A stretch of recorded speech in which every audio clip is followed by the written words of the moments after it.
What's up, guys? Grab that coffee out. This is the AMZ Secret Show and your host, David Aladdin. We are live at the International Command Center, outpost number 203202. I've built the show to jump past the basics and into the real Amazon core. When the tough gets going, we never back down. I look to understand the person, their strategies, their secrets, so that all of us can build better, leaner businesses. Today's sponsor is AMZSecrets.com VIP, which is a platform of secrets, strategies, and seller tools, including a new tool that's been in stealth mode for a while, launching in about 2 weeks. AMZ Secrets guarantees at least a 2x in business revenue or your money back. It's actually Amazon business revenue because I know our guest on the show has a ton of other businesses as well. So I personally have already 5x'd my business and many others have too. Today's special guest on the show is named Jim Cockrum, who is the author of The Silent Sales Machine, who has sold nearly 1 million copies, as well as a best-selling course about creative Amazon strategies called the Proven Amazon Course that has over 1,000 testimonials, 1,000 success testimonials. Thanks for coming on the show, Jim. Can you tell us a little bit more about yourself? Yeah, I'd love to, man. Well, how about we start with the personal stuff and get to that quickly so we don't bore anyone. But I live in central Indiana with my wife and 5 kids. And we homeschool, very entrepreneurial household. Like as we're speaking right now, 3 of my kids and my mom, who runs my Amazon business for me, are all at the office, shipping, packing, sourcing, running that side of the business, while I'm here doing the fun stuff, like getting to interview with you on your fantastic podcast. Right? So I live in the dream, man. I'm here with my wife and kids every day in a house on the south side of Indianapolis, Indiana. And like I shared with you earlier, man, I can't imagine a better life or better lifestyle than what we've been blessed with. I've been doing this whole internet, eBay, Amazon thing for probably about 15 years. It became my full-time gig about 13 years ago, and I've no looking back. That's awesome. Technically, we're going to look back a little bit. So, well, okay. For you, I will look back a little. I appreciate that. Let's start at square one. Yeah. Before Amazon, what was your first business? And I want to transition into how you got into Amazon, but I want to see what happened before and what led up to that. Well, I think some of us are born entrepreneurs, and without boring the audience, I promise not to go off onto storyline in any of these, but okay.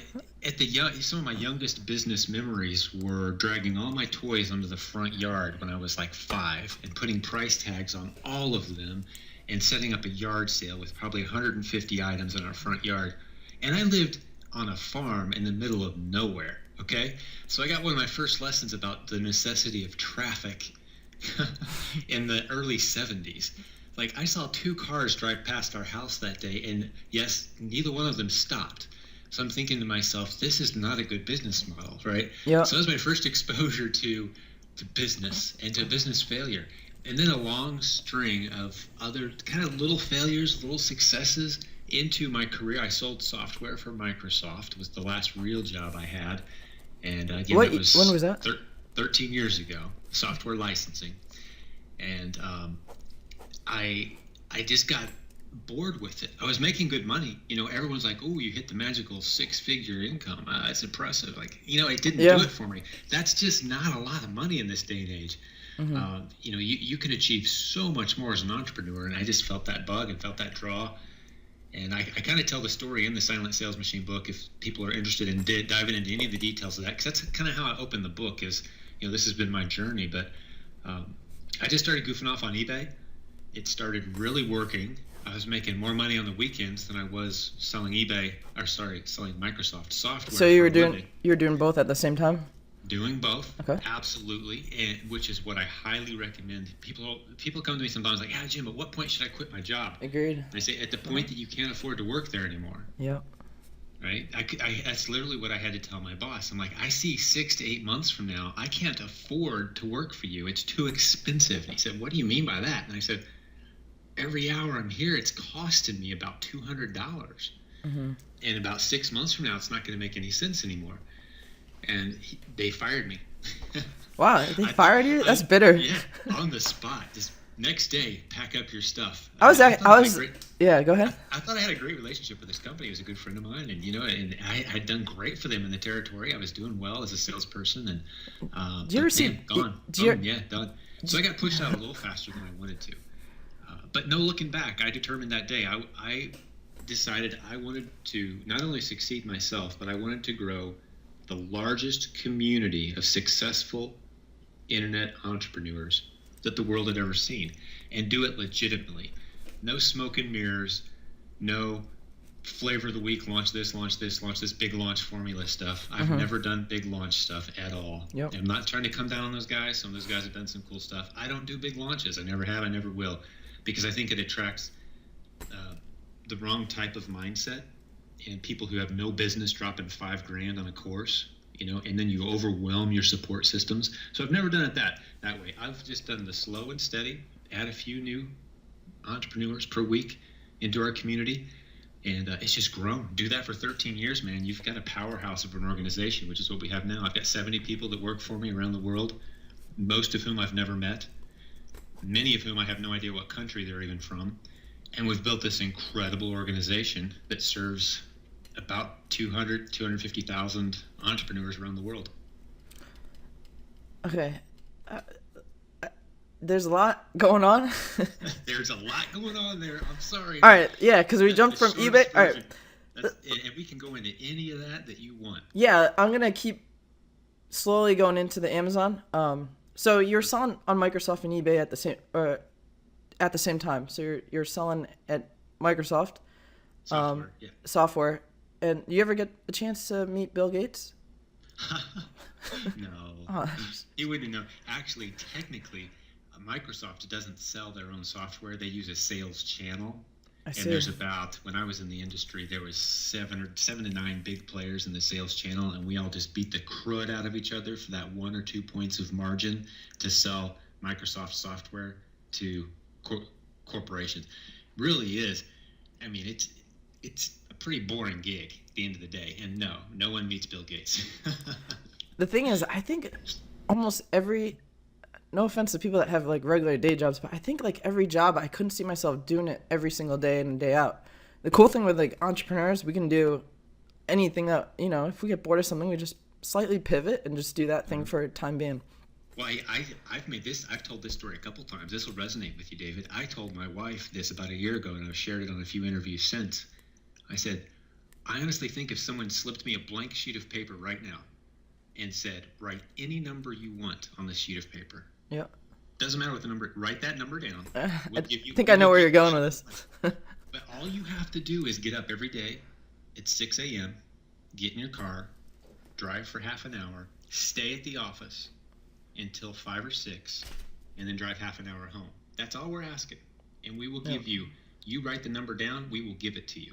I would not accept that offer. I don't think I would either. I think I know the secret to quitting a job. If anybody out there is listening and they're thinking about quitting their job, just listen to like entrepreneurship podcasts while you're on the way to work, because that'll just like set the tone of the day for the rest of. That's kind of how I left my job, and I was only doing it for 2 years, but there's like this slowly, steadily, incremental change of mind, kind of like perspective of like, I was building businesses on the side while I was working, and it just. Your perspective changes, and you're like, dude, I need this time to create and innovate, Yeah. Let me drop this on you. See if this resonates with you. We are all entrepreneurs. If you have a job, you're an entrepreneur. Mm-hmm. You only have one customer, though, and that can be frustrating. That customer is your boss, the person who signs your paycheck. That is your customer, right? Sure. I just chose to be an entrepreneur with multiple customers, and I got to pick how I would serve them, rather than my boss, that one customer, picking how I would serve him. So approach your job with an entrepreneurial spirit. Some people will have a job and they have a great job and they love their job. We're not knocking that. More power to you. The economy needs all sorts of people, but treat it entrepreneurial, meaning you're there to serve and to please and to bring maximum value to that one customer, the person signing your paycheck. But for me, I need the flexibility, dude. I go crazy with the work routine of doing the same thing every day. I can't do it. How much money did you have saved up when you left Microsoft, or when they fired you? Oh, wow. Nowhere near enough by my standard. One of the things that happens as you age is you grow more conservative about a lot of things, Mm-hmm. politically, economically, socially, even. And so here I am, just shy of, I'm coming up on 50 here in a couple of years. Back then, having a few $1,000 in the bank was awesome. Yeah. Now, if I'm not pulling that in every few hours, I'm panicking. It's actually So, what. Yeah. your perspective changes over time, right? Back then, I had, a month in the bank. So We had a month in the bank, and that's why I was telling my boss, hey, I need 6-8 months here. I think I might be transitioning. I want to transition the territory to someone new. Let me help you do that. I don't know if I can afford to work here.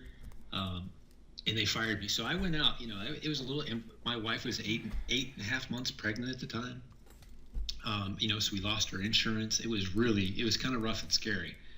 Not the way I'd recommend starting your internet career. If you've got a decent job, try to hang on to it and kind of keep it a secret is my advice. But we had about a month stored away, which is about as big a risk as I'd ever been willing to take.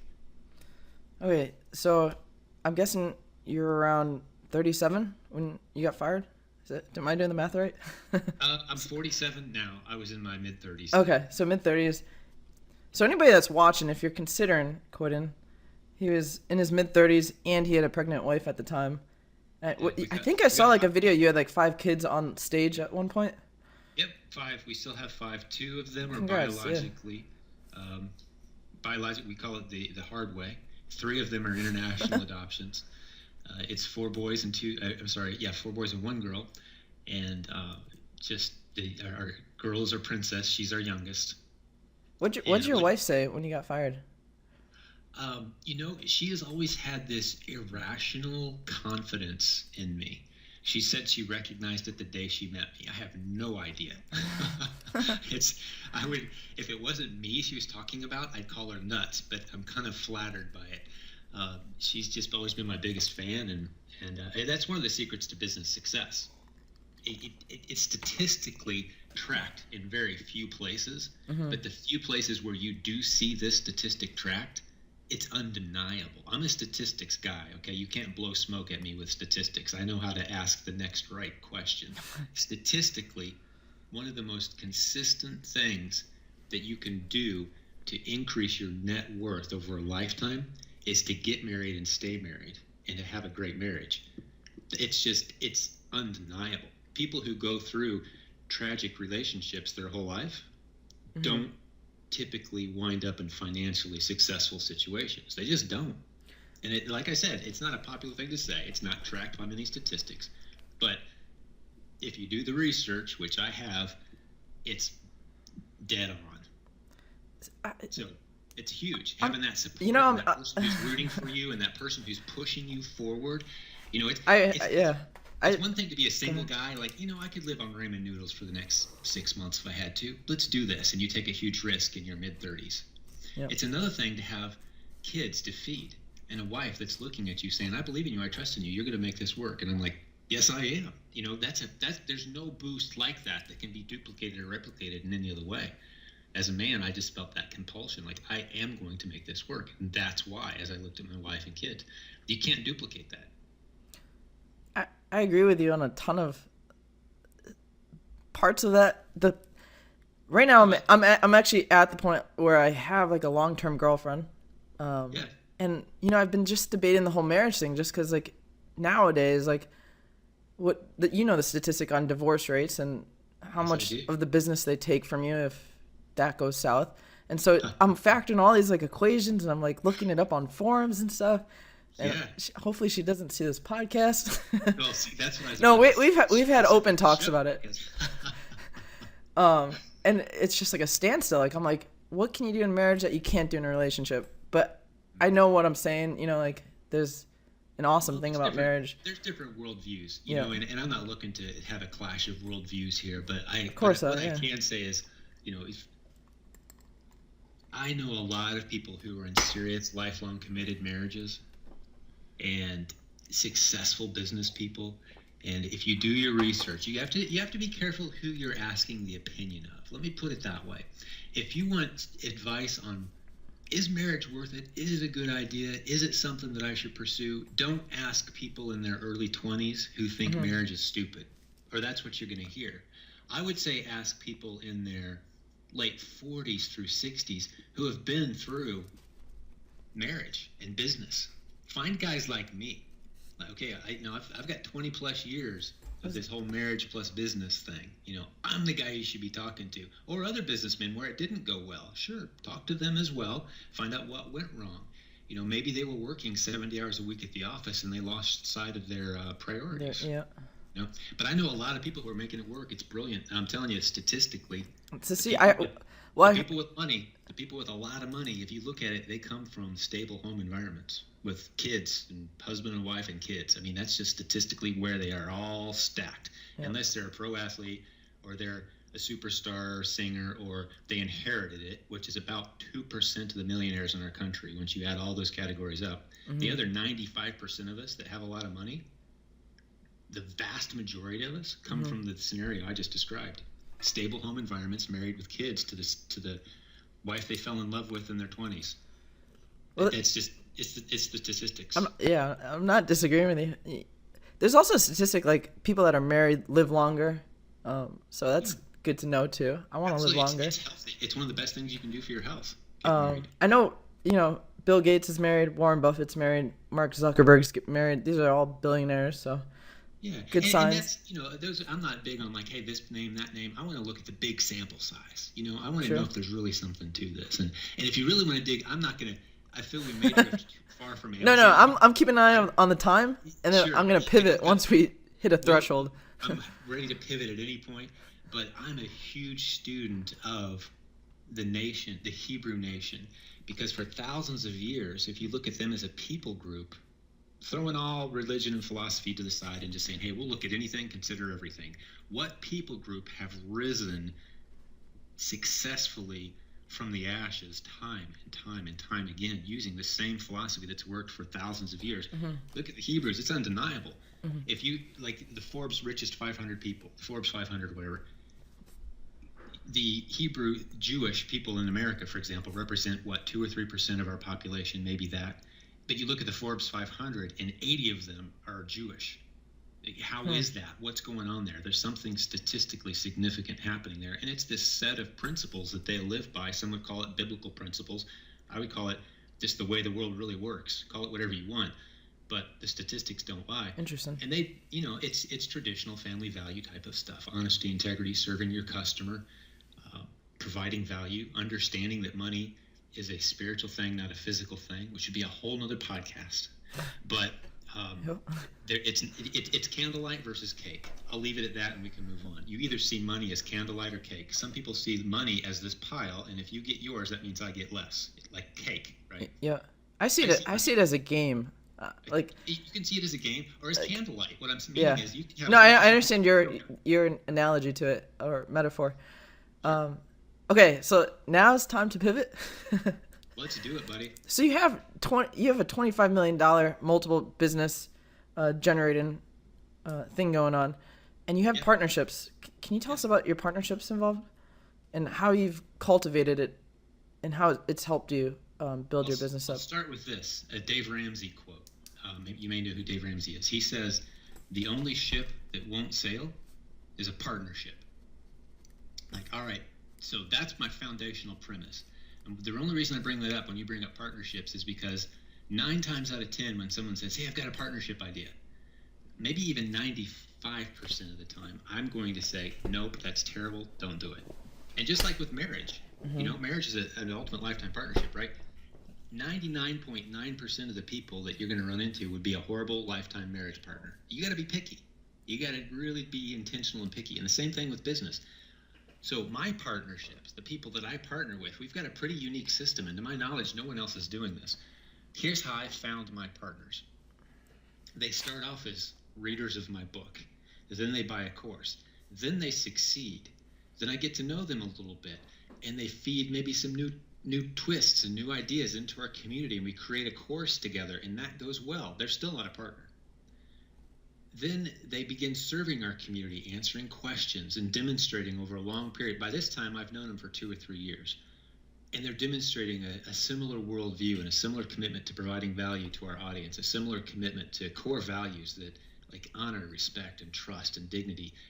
Just they see the world as a place of opportunity, they're not a victim mentality person. So they've kind of passed through all these different phases, and now I know I've got someone with some potential, and then we can have a really serious conversation. And at this point, I've got two partners. I've got Brett and Nathan, Brett Bartlett and Nathan Bailey. Nathan runs our coaching program.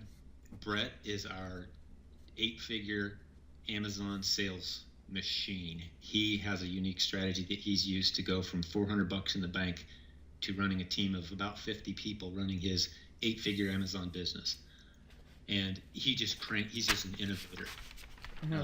A good friendly guy, a guy I've come to know and love and respect and trust. But the partnership wasn't just because he had a good idea and came to me one day and I'm like, that sounds like a good idea. Let's partner up. Yeah. I approach partnerships very slowly. Like, let's say you came to me today, David, and said, I want to partner with you long term on something, Jim. I'd be like, well, 2 years from now, I'll have an answer for you. Let's start the process. Well, I think the trickiest thing about finding the right partner is, as entrepreneurs, like, we're extremely hard workers. And, when you bring in a partner, you expect them to do equal amount of work. The problem lies in how long or they will be able to perform at, your expectations or my expectations as an equal partner, Yeah.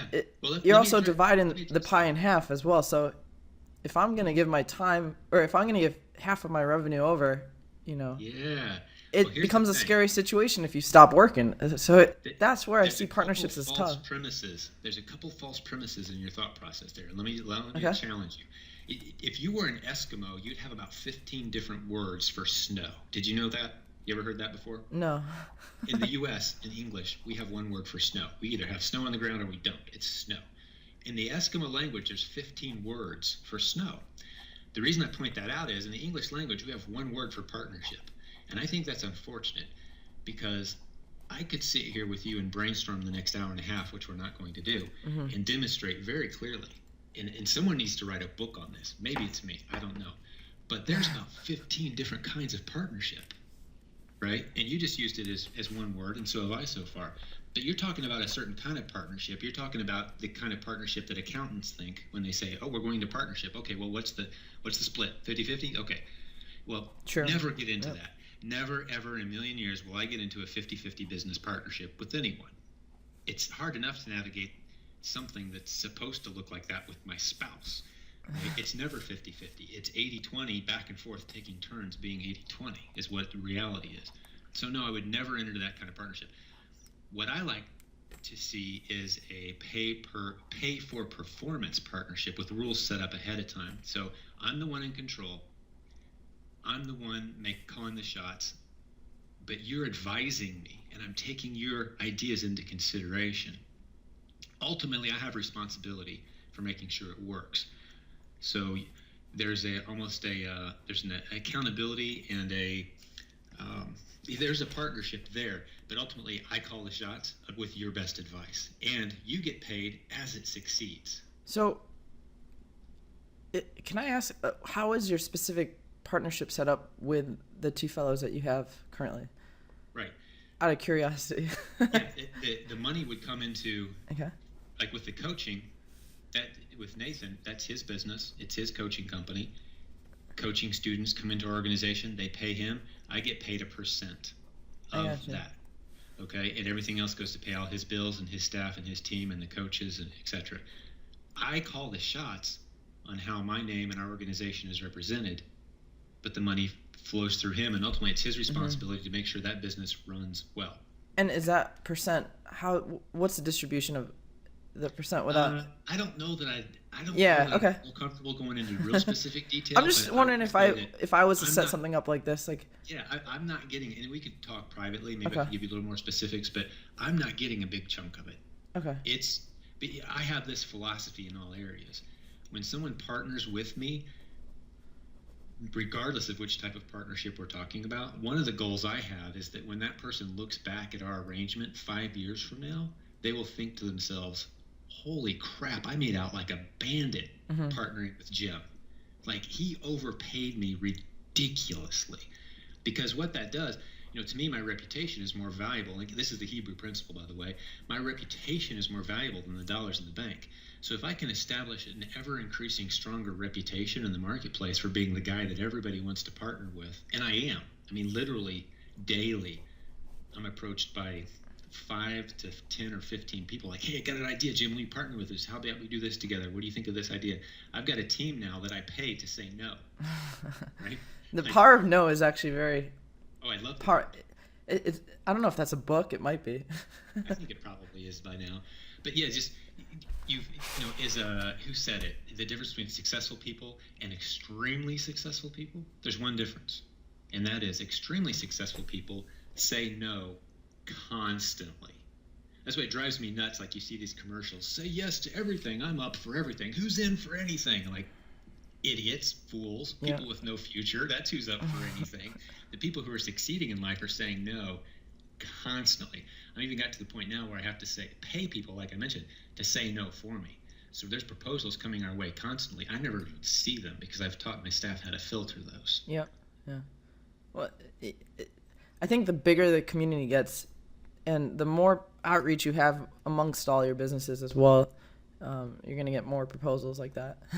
Yeah. People are always launching books, and they're like, hey, but. Yeah, we promote my book, we promote my idea, and that's a pretty lame way to come. You've got the secret to the internet. The internet runs, when it comes to partnerships, it runs on 3-way wins. The sooner you understand that, the better off you'll be. 3-way wins. I call it the Oprah effect as well.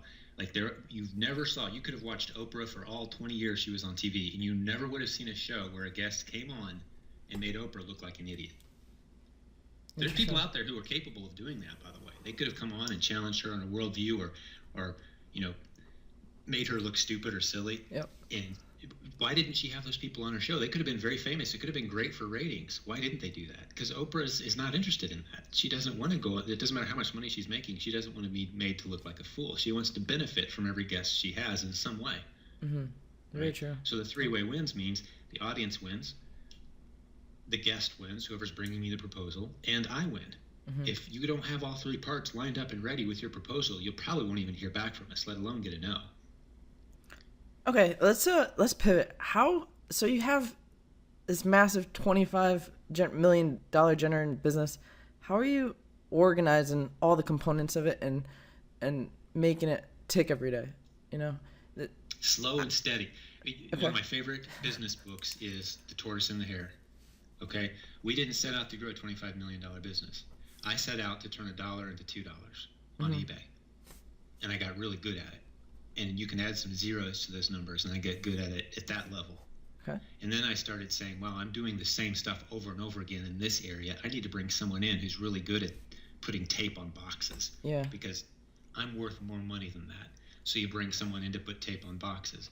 And then suddenly you discover, man, I'm spending a lot of time editing my own writing. Other people can do that. So you bring someone in to edit your own writing. And then you think, man, I'm spending a lot of time answering emails. So you bring someone in to do that. And next thing you know, you look at these numbers and you're continuing to grow. You're getting better at doing what you do. I still consider myself an infant in knowledge when it comes to internet. And I think anyone who claims to have it figured out, like, hey, everyone come listen to me, I got this thing figured out, don't listen to them, because no one has this thing figured out yet. We are at the very beginning stages of an evolution in business on the internet that no one quite fully grasps yet. Even Amazon is scratching their head on several things, trying to figure out what the future looks like, trying to navigate this thing. I actually have trouble sleeping Twitter at night. can't even figure out who to ban and not ban right now, right? I mean, it's just like no one has this thing figured out yet. In terms of, I think Facebook is the closest one of figuring it out, mainly because their goal is actually now to get everybody online, all 6-7 billion people on the internet. Sure. And they have the people, it's some of the smartest engineers in the world. So I think, but you're right. I mean, they started moderating using artificial intelligence, but the internet's only been around. Like, I remember growing up, I didn't even have internet. Like, and even the paper, it had, I don't know if you remember the printers that had the weird paper. You can break off the edges. Oh, of course, man. Yeah, I'm 47, dude. I mean, computers came in behind me in school. Okay, so you're not gonna. There's like floppy disks at one point, and then it switched over to hard disks. I was like, what happened? And then CD-ROMs came out of nowhere. Right. And then they were supposed to be indestructible until you dropped them the first time and they didn't play anymore. But yeah, we're kind of like, it's literally the forefront of the internet still. And we don't even, it's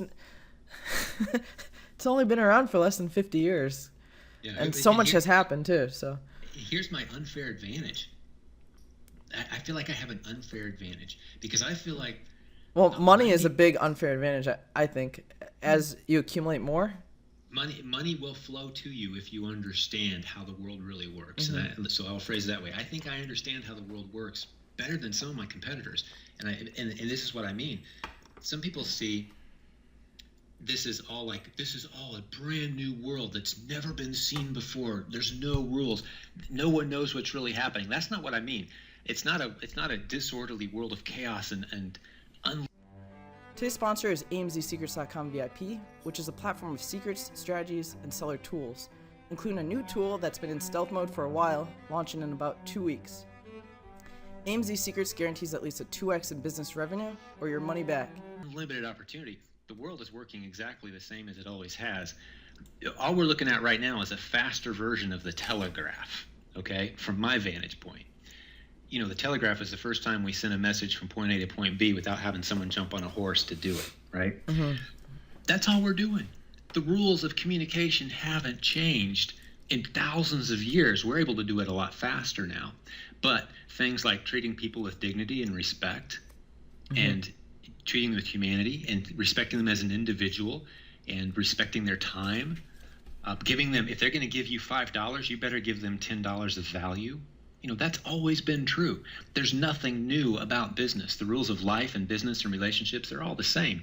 And I understand that inherently. I feel like I've embraced that concept, that life philosophy. And as a result, when I look out my window, I see $100 bills blowing in the wind. Like right now, I can tell you from this interview, this is going to result in $25,000 to $50,000 in my pocket. That's awesome. I'm as sure as day. Yeah. I'd bet money on it. If someone wanted to bet against me, I'd take the bet. I will not take that bet. It might take a year for it to come to fruition. Oh, but it's going to happen. Yeah. I think one thing that has changed is the distribution of content in scale. So, you know, never have you been able to communicate with 1 billion people all at once live. And that's possible today. Yep. The speed. Yeah, the mm-hmm. speed. But it's not only the speed, I think it's also the scale. Like scale as well. Because you could have 1 billion people, but you'd never be able to hit them all at once. Now you can do that. And you can do that with products. Which is why email is so powerful. I'm a huge email guy, by the way. Yeah. I love email. I mean, I could send an email anytime I want and put a few $1,000s in the bank and have happy customers on the other end. Oh, man. One of the websites that I was actually the CTO, I am the CTO of it. The company, the email list is about 300,000 members strong. So mm-hmm. one blast of how big's your email list? A couple 100,000. Okay, so yeah, one blast drives tens, maybe hundreds of thousands of dollars, and you've probably seen this. Yeah. So. Yeah, absolutely. I mean, we could, if you do it right. You know, like I said, I don't have any big launch expensive products. I just don't. I'd rather have, you know, every time someone buys something from me, I'm thinking, does this help build towards a lifetime relationship with this person? And if I can't answer 100%, I'm positive, yes, it does, then we don't sell it.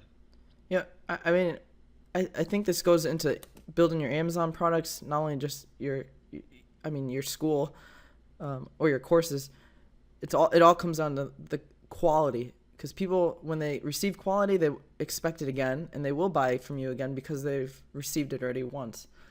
Yes. And I think just by, you know, talking to you, like, you can kind of get the vibe of the type of quality he comes out with, you know, by the way, just listening to you, like, you know, like the way you describe your business, your loyalty with your subscribers, and, you know, the reputation that's on the line whenever you give a product out, the expectation that people receive from it. So Yeah, my reputation is my greatest asset. Yeah. That's why when we train new people in our consultants, when they call customers and we say, hey, we see you just bought course X. How's it going? Did you get it downloaded okay? Did you get in? Hey, is there anything else we can do for you? I train them to come to work every day. I say, stay home if you can't do this. And I tell them to envision themselves picking up a priceless artifact that's very fragile. Maybe it's a thin golden crusted eggshell. And they carry that with them to work. And they carry it with them all day. And at any point in time, while they're on the phone with a client, just consider that the things that come out of their mouth could be the number one result on Google for the next 10 years when people Google my name. Everything they say all day, we could grab any 10 seconds we want, and that could be the number one result on Google for 10 years. That priceless object that they're carrying is my reputation. Mm-hmm. And if they're not prepared to come to work and look at it that way, don't come to work that day. Interesting. Or if you feel like you're losing your cool and you're not capable of carrying that priceless egg, set it down gently on your desk and walk away from your desk, because you're not ready to represent what we stand for. And we've had to fire some people. I'm not one of these 3 strikes you're out guys. I'm one of these, hey, I feel like a strike is about to come, you're out. I don't even give you the strike. Like, the attitude is heading in a direction I'm not real comfortable with. Let's let you step back to a different role for a while where you're not representing us on the front lines. And if you can't handle that, you're out. I think a lot of there's a lot going on for the guests to understand. I think there's a lot of self-development that's going on behind the scenes too. I can see that you've built yourself, you've trained your mind and your belief system to be very high above people's expectations. Yeah. It's precise. Yeah. So I think that's something all of us sellers need to aim for too. But I noticed you said you had 70 people in your organization. Is that correct? Correct. How do you coordinate everybody in your efficient manner? Like, what kind of tools do you use? What systems do you have in place for that? Well, our buddy Mark Zuckerberg has helped me out tremendously in that regard. Facebook group? We've got a Facebook group where all of our coaches, all of our moderators, consultants, my entire team, my customer support team, me, we're all in there. Half the time we're goofing off, making fun of somebody who just did something. We'll have some spammer show up in our Facebook group and post just something stupid, and we kind of pride ourselves. We've got a Facebook group of about 27,000 people. This is our our customer base are very active every day. It's a great forum. But we moderate it with 30 moderators, and some of them pop in there. Within 10 seconds, I'll drop a spam note, and within 3 seconds, they're banned for life. And we pride ourselves on how quick we can draw our gun and shoot them down. So we're goofing off with each other. We're talking, we're interacting, we're bouncing ideas. We have an entire review team. Like, let's say you came to me, David, and you had a course. It's like, hey, Jim, would this be a good fit for your audience? Well, step one is we've got a couple people that do a sniff test, make sure that it has potential. Then we put out in front of this bigger audience and say, hey, we need 10 volunteers, try to tear this thing apart. Usually they do. They destroy it, and we have to say, sorry, no, it's not a good fit. But if it gets to that level, then I've got a smaller team of people who really take it serious for a couple months and check it out. So it's Facebook, though. We're all just in there on Facebook. That's how we coordinate our efforts and stay close as a team. And several of us have never even met each other. We do have one annual event. We're about to have our 4th one here in a couple months. It sells out in a day every year, every time we've done it. People come from all over the world. It's my team there supporting our community, and it's tremendous. And that's really the only time. Where is it located? This year it's in Nashville. Cool. I've actually been there before. It's cold. The old Grand Ole Opry, Old Opry Hotel there. Beautiful, huge venue. So it's going to be a blast. But yeah, we've done it a different city in the U.S. each time. But yeah, it's just kind of, and that just grew out of a necessity. The audience was saying, hey, I want to meet all these great people that we're hanging out with every day. I believe business is the greatest relationship building tool. It's a gift, to mankind. Like, hey, build relationships, serve each other. Because the beautiful thing about a good business transaction is it leaves both parties better off than they were before. Mm-hmm. And that is a great thing to build relationships.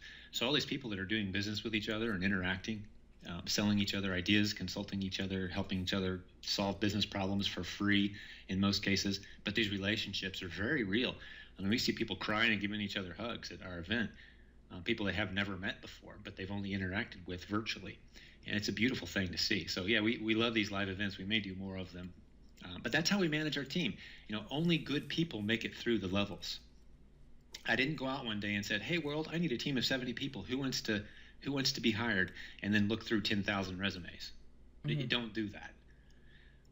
We hire from within our own organization, and the way you prove yourself up the ladder of success in our organization, I don't care where you went to school, I don't care where you live on the planet, what grade you got, what you studied, what your hobbies are, what your worldview is. None of these things matter. I could care less. As a matter of fact, if someone tells me where they went to college and what grades they got, they're instantly eliminated from the process, because that tells me their focus is in the wrong area. Mm-hmm. I want to know what you've achieved. Interesting. I want to know what you care so deeply about that you're committed the rest of your life to seeing that happen. And people who don't know those things yet or don't have them lined up yet, they're not a good fit. Mm-hmm. But so you'll find a team of 70 people are people who have achieved significant things with business online, and they know what their life is all about. They have a specific, I'm driving in this direction, who's with me type of purpose. So it's a team of leaders. It's not a team of followers. How do you grow? I'm going to pivot slightly backwards. How did you grow your list into like a 200,000 list? Was it do you think it was because of the book that you launched? Do you think it was the team that you've grown that just spread it word by mouth? What do you think was the most important factor to growing that email list? Can I give you a little bit of backstory I think will help you understand my approach here, because it's different than what I think a lot of people teach on the aspect of, Dan Kennedy says, a list of people who can't wait to hear from you. This is kind of my version of Dan Kennedy's story, but having a list of people who can't wait to hear from you is the greatest asset you will ever have in business. Like, I love that. Yes, having an email list is a beautiful thing, but your question is, how did you grow a list that big? So I'll tell a story to tell you how I grew a list that big. One of my mentors, Dave Ramsey, was once in front of a billionaire, and the billionaire, he were having a conversation, and if you ever have a chance to hang out with a billionaire, it's good to have a few questions prepared. One of the good questions you can ask them is, what books have most influenced you? And they're both Christian guys, so they said, let's put the Bible aside for a moment. What books have most influenced you and helped shape the way you see business? And the billionaire said, how many copies do you want? I keep stacks of it behind my desk in these boxes back here. How many copies do you want? He said, well, my staff's about 30 people. I don't remember the exact number. He said, okay, I'll give you a copy for everyone on your staff. They've got to read it, though. And he pulls this box out, plops it on his desk, opens it up, and it's The Tortoise and the Hare, the kid's book. The Tortoise and the Hare. And Dave was like, seriously, is this a joke? He's like, absolutely not. You need to understand the lesson in this book. If you want to succeed in business, you need to understand this is part of my unfair advantage, David. And yes, I am getting around to answering your question. I am not a guy that is interested at all in how to add 1,000 people to my mailing list tomorrow. But if you tell me a way to add 10 people a day for the next year, dude, I'm going to sit there and pay attention for 6 hours to every word you say. And there is a very important distinction between those two. Most people would not get on a webinar that told them how to add 5 to 10 people to their email list every day and have true loyal followers and fans that are all about what you're doing. And those 5 or 10 people, they want to go for the 1,000 people tomorrow. Like, what ad can I write and put on Facebook? And I want 1,000 people tomorrow. Mm-hmm. No. Well, I think those 1,000 people aren't going to care about your business a week from now. Anything that works in a huge, mega, awesome spike, it destroys your support systems. You can't possibly serve them all well, right? I went slow and steady. I want 5 or 10 new, loyal, faithful customers. And if you look, that's what we're adding. On a good day, we add about 100 to 150 people to our email list. But it used to be, I used to be ecstatic adding 10 or 20. But my team's big enough now, we can handle 150. So it's very slow, very methodical, creating good content. We put content on YouTube. I'll make tweets. We'll put stuff on Facebook. I've written books. I'm doing interviews like this, which will result in somewhere between 20 to 50 people probably subscribing or tracking down, figuring out who I am, because it resonates, right? So it's little things like that. It's not some big magic strategy that I'm going to put into a $4,000 course and say, here's how you grow a massive mailing list, because none of that stuff really works, in my opinion. I've never seen it work long term. Very true. Cool. No, that's very helpful. I th- I know what you're talking about with like you can if someone wants to get like 1,000 email lists in a day, what are you actually going to do with all those emails? Are they going to be relevant to your business? And do every email address on that, know what you're actually talking about, or even how you got the email. So it doesn't make sense to collect it in the scammy way, I guess I would say. Yeah. Hey, there's plenty of spammers that had their day, and now they're hunted down, for the goons that they are, and they're eliminated, left and right. There's not a whole lot of guys out there using scrapers to make a ton of money spamming. Mm-hmm. And if they are, they're not building a business they can be proud of, man. Yeah. What's your reputation? I want to be able to sit down at Thanksgiving with both sides of my family and see everyone looking on the eye, and they say, "Hey, so what do you do?" And I'm like, "I'll go into every detail. I'm proud of what I do." It's funny you say that. I used to launch apps. Like, there's a strategy where you launch lots of little apps, and each one pulls $1 a day. This one guy was pulling. He was like 19 years old. He was pulling like 200,000. And so I had like 5-6 apps at the time, and I'm like, this is not what I want to do, even if and it was generated money. And I'm just like, yeah, I can probably pull it to like an insane amount of money, but am I proud of what I'm building right now? And the answer was no. And I just stopped doing it, Well, there's another qualifying question that I would ask, and that is because, sometimes work isn't something you can be proud of. One of my favorite quotes from Martin Luther King, for example, was, "Hey, if you're going to be a street sweeper, be the best street sweeper your city has ever seen. Have a heart of gold, an attitude, a smile. Everyone that sees you sweeping the street says, man, that's an artist." Right? And that's not an exact quote, but I love that. Sometimes work is work, okay? But here's a better litmus test for me personally is, are the people that I'm serving with this business task receiving exponentially more value than what they're paying me? Yep. That's the litmus test. Not, do I find this rewarding? Because that's almost a self-serving thought process, right? Well, it's not rewarding for me, so I'm going to quit. Well, there's a lot of people out there doing a lot of work today that I admire and love that's not necessarily rewarding. Mm-hmm. But we need those people doing those jobs. And there's a lot of stuff that I do that I don't find rewarding. It's part of business. Business is work. There's a lot about being married that isn't very rewarding. But does that mean you throw it out? No, because the good parts make it so worth it. There's an inherent value and inherent confidence and fulfillment that comes from serving other people.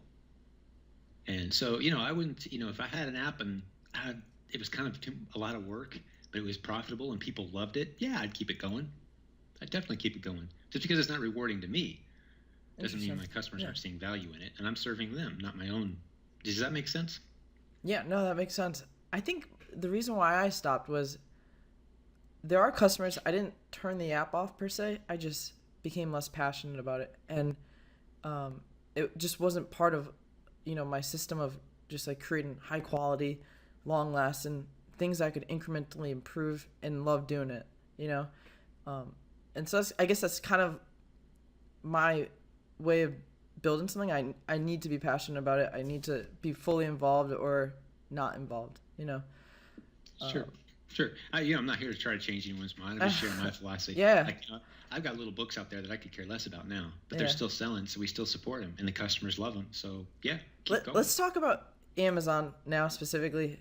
Yeah, I mean that's what people came for, man. Let's give them the good stuff. Right? I think we've given people a lot to think about, Awesome. in building the self-development of themselves and the beliefs of their organization and their companies. But with Amazon, you're at I know I keep saying it, you're at the $25 million mark spread across your businesses. Would you say like 50% of the revenue is Amazon? Well, are you able to answer that one? Let's see. Let me do some quick math. We're pushing 50%. Okay. Yeah. And I guess it just, we're right around that ballpark. Because it's actually quite a bit more than that. Mm-hmm. Because what we do for some of our top coaching students when they come in is they need some help with inventory. And rather than us grabbing these $10 widgets and turning them into $50 bills, we'll funnel it over to them. And of course, they buy it from us. And we'll take a tiny markup. But off they go, understanding the process and learning and getting into inventory that we could have kept for ourselves. Yeah. So some of that is factored in to that $25 million number. But like I said, Brett has a healthy 8-figure business of his own. So that's a lot of the numbers right there. And he does things very differently. And I think that might be a good way to provide value. I mean, if there's anyone out there saying, I know pretty much all there is to know about selling on Amazon, try to teach me something I don't know. I can hit you between the eyes with some stuff that they don't know yet that we're doing that's very different. For sure. I'm actually doing a lot of different stuff than, what you hear a lot about. But go ahead. Sorry. I mean, well, you take it whatever direction you want to go. Yeah. I don't want to skip past anything. Any okay. questions? What? I don't know if anyone on Periscope has questions or whatever. But I'm a open, free range chicken here, man. Let's go in any direction you want. Some smaller questions just to get an idea. How many ASINs do you currently have to be at that scale? Oh my goodness, I haven't looked in so long. I mean, are you doing like a mass spread, or are you doing? Go ahead. We're pretty widespread. I am an inch deep, mile wide guy. Let's put it that way. Yeah. In general, and then what that does is it reveals from time to time these magical opportunities that you do want to go a mile deep with. Yep. But in general, I am a inch deep, mile wide. Spread your risk. Don't go all in ever on anything. I don't like writing big checks and crossing my fingers ever.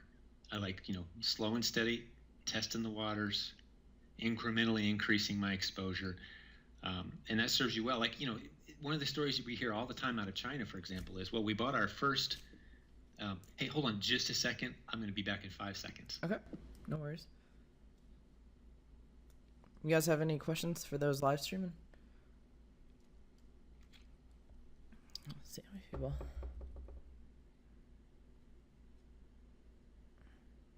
Well, if you guys have any questions, I'll get them. Hey, sorry about that, man. You're gonna hear dogs for here for about 30 seconds. Oh, so I have dogs. I work in my office, man. Yeah. And I just saw a friend coming up the driveway with their dog, which means my dogs are gonna go nuts. But if you guys can bear with me for a minute, I mean, this is the value of doing live, right? But no, we hear stories all the time of China, where you place an order for 50 widgets and they come and they're perfect. So then you place an order for 1,000 widgets and they come in flawed. We hear that all the time. Mm-hmm. So you've got to really step slowly into these relationships and know who it is you're working with and build relationships with these folks slowly. So, I'm very slow to get in deep. Brett has gone very deep in some product lines that he's doing really well with. But he's still an inch deep, mile wide kind of guy. That's why I hate starting newbies out with private label. Yeah. Private label was all the rage there for a while, and it never was for us, because especially not for newbies, because the risk there is, you There's spend a lot of risk, $5,000 for course, then you spend $20,000 for inventory, then you spend $5,000 on marketing, and then hopefully if you did it all right, that pile of stuff in your garage starts to sell. Like, that's way too much risk. Just way too much risk for your average newbie, especially. We've heard so many horror stories. So I'm much more of a, more ASINs is better than fewer. And we're multi-channel. We sell on eBay through our own websites. Always be looking for ways to spread the risk, because Amazon could pull the plug anytime they wanted to, realistically, right? So we've even got ways to mitigate that risk, to where we get into consulting. Dan, who works with us, has a few dozen Amazon accounts. None of them are his, but he's getting paid a percentage of every sale that's made on each one, right? Because he's helped those clients get set up on Amazon, and he's running their Amazon business for them. So here he is selling on Amazon, doing very well. But if Amazon were to shut down one of his accounts, he's still got dozens running. No, that makes definitely a lot of sense. There's a lot of money at stake when you're doing your Amazon business. So diversification is probably one of the most things said a lot. I guess a lot of people don't take it to heart too. But okay, so let's talk more about your Amazon listings. What are you doing with do you have that farmed out, or do you have someone doing your ACOS and sponsored ads and stuff like that? Yeah, I'm doing very little of that myself these days. Like I said, I've got a team. I said earlier in the interview, my mom and my kids are over there with an office. We've got about any given time 8 or 9 people over there, and they're researching. They're basically using the courses and content that we create, the partnerships that I've made, working with Brett's team, our coaches. Interesting. and doing all the stuff that we teach. They're over there running that business. And I have pulled away from a lot of it. Now I'm still kind of addicted to, like, if I'll go out on a Saturday, I'll hit some retail stores. I'll go in and, I put a story on Facebook here just a couple weeks ago. I went in after some, bananas and milk, and I come out with having spent, $800 on stuff in the clearance aisle that's going to turn into $2,500, So I load my card, tell my kids, hey, take us to the office Monday. And they do, and it sells. They said, I've got an eye for it. It's easy money. It's like I went to the store and saw $100 bills laying on the shelf. Why wouldn't I grab them, right? So I'm still involved in that regard and still play around with it. But I've really outsourced a lot of it. And specialization is a huge part of business success. And I'm known as the multiple income streams guy, but there's no conflict between the message of specializing and multiple income streams. I'm sorry. Let me do a dog thing. Hold on again, just a second. It's all good.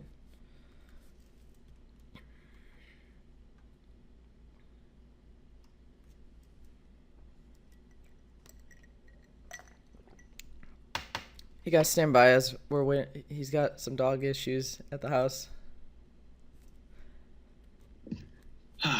Okay, I'm glad this wasn't a job interview for a corporate job. I just would have been kicked out. This is a job interview. No. It's like, this is a job interview for Microsoft. Oh, well, not interested. We're actually looking for the CEO here.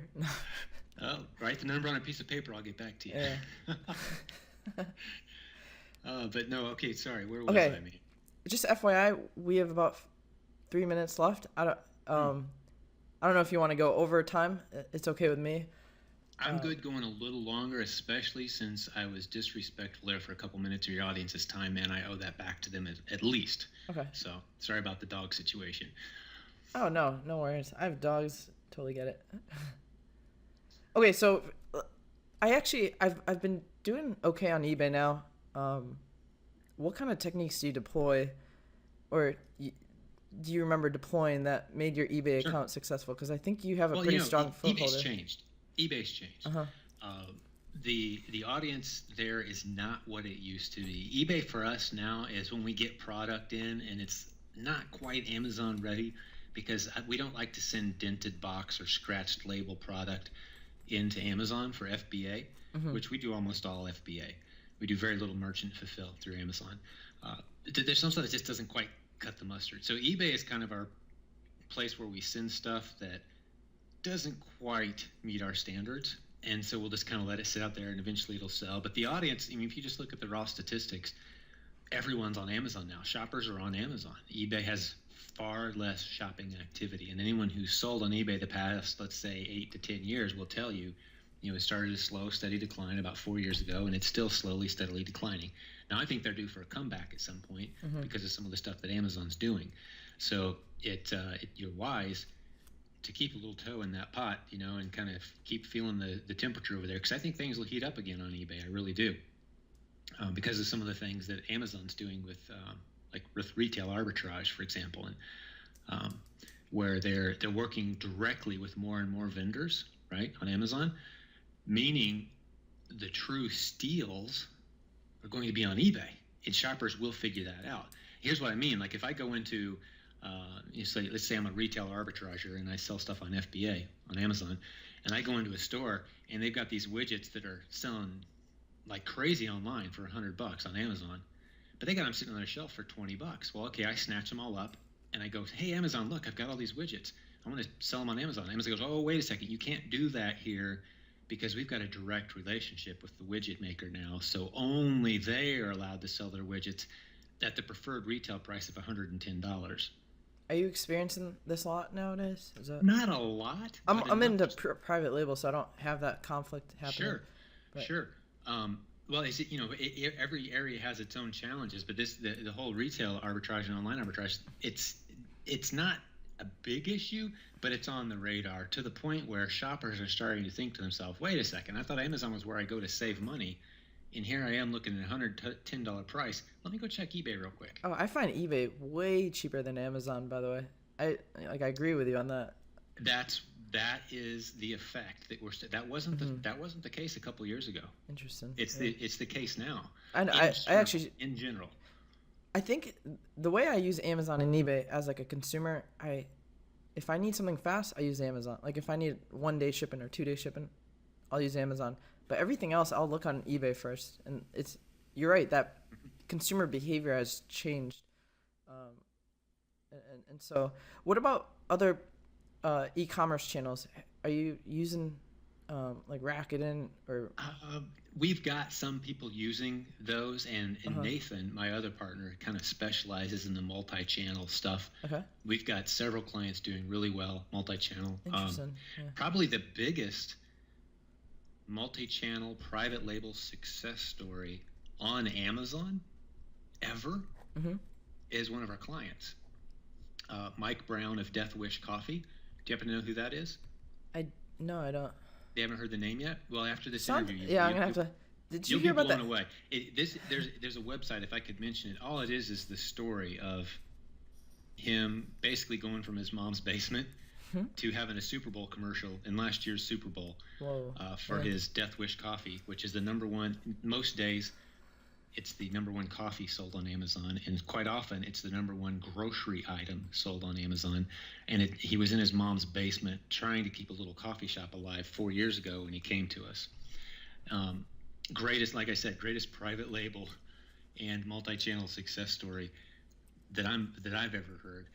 He just barely missed out on being Entrepreneur of the Year for the state of New York. He was a top 5 finalist, I think. I mean, like last year's winner or a year before was Starbucks CEO, right? Jeez. So if you go to pickmikebrown.com, P-I-C-K, MikeBrown.com, it's just a story of how he and I have interacted and taken his brand from virtually unknown. And at no point was any of this rocket science either. Yeah. I mean, it's relationships.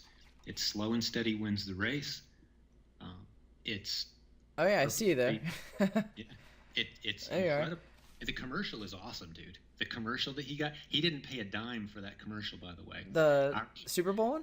The Super Bowl commercial, he didn't pay a dime. It's the smallest business in Super Bowl advertising history to have a 30-second spot. That's insane. On the Super Bowl. And the way he won it was through a contest through Intuit, you know, the accounting company. Yeah, Mint and yeah, they I love Mint, by the way. You work there? No, I love their application. Have you ever used Mint? Intuit's what is it? QuickBooks, right?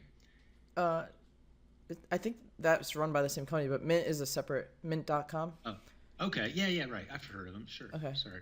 Yeah, it takes multiple business accounts and aggregates all the data into one. It's pretty awesome. So. That's right. I've seen it. Don't use it. Oh, you should totally use it. They had a nationwide contest, and it was all social media voting. And so we got our community behind it, and several other communities got behind Mike and his coffee, and he won that contest, which meant he won a $5 million Super Bowl spot. That's awesome. And I wonder if Amazon just launched its own private label. I don't know if you've heard of Happy Belly. It was all over the news. Well, they launched it. Yeah, it's a coffee brand. It's called Happy Belly, and it was like all over the front page on Prime Day. But I wonder how that's affecting his business. Oh, he's not worried about it one bit, man. He will be getting offers from, I mean, why Amazon should have just bought them out. Well, you're going where I'm going with this. Think of it this way. You've got at Maxwell House and Folgers and all these big household name brand coffees, they're looking on Amazon going, okay, wait a second. We've got a team of 20 marketing MBA educated 6 or 7 figure per year salary marketing specialists assigned to our account, and we're getting our butt kicked by a guy who lived in his mom's basement a year ago. Like, what's going on? We just need to buy this guy. So that's coming. Now he hasn't gotten any official offers yet. We talk regularly, but I see it's coming. Someone's going to buy his brand and see it for the cash cow that it is, because he's the strongest social media brand coffee on the internet. Do you know what's his revenues like right now? Oh, he's selling thousands of bags a day, man. That's awesome. And it's a high margin product. It is a high margin. It's usually like $10 to $12 a bag, maybe 14. Yep. And his fan base is 14 just grand. going nuts for mugs and T-shirts, and and there's 100 ways we can monetize this now that he's got the loyal brand audience. But I think his big opportunity is going to come when he's offered a buyout from somebody. And then I'm encouraging him to go into consulting because he's got a great story to tell. Very cool. And the strategies will work for any brand or product. That's awesome. Okay, I don't want to keep you on the line too long. Do you want to say anything about your business brands to my audience before we cut out? Well, the stuff we're doing with Brett, we hit at it and we kind of set people up for, hey, we're going to drop something on you. Let me just drop it. We see Amazon slightly differently than anyone because of Amazon paid ads. Okay, I just want to give some people some good meat here. And then I'll tell them where to go if they want more information about me here at the end. But if you run paid ads on Amazon, you want to grab specific key phrases. You're not trying to sell more of your product. You're trying to find out what the audience wants, but they aren't finding yet. That's how we see Amazon paid ads. And I could do a half-hour presentation on this, but I'll sum it up as best I can in about a minute here, okay? So you run ads against different keyword phrases, changing them slightly, and looking for exact matches. And what you'll find from time to time is you'll have a key phrase that you run, and you'll see, wow, 2,500 people saw that ad yesterday because they are typed that exact phrase into Amazon. Shoppers use Amazon like searchers use Google. For example, there are shoppers who will go to Amazon and say, I need gift ideas for my 9-year-old's birthday party. That's the search that they're performing. We know that's for a fact because we've ran searches against complex phrases like that.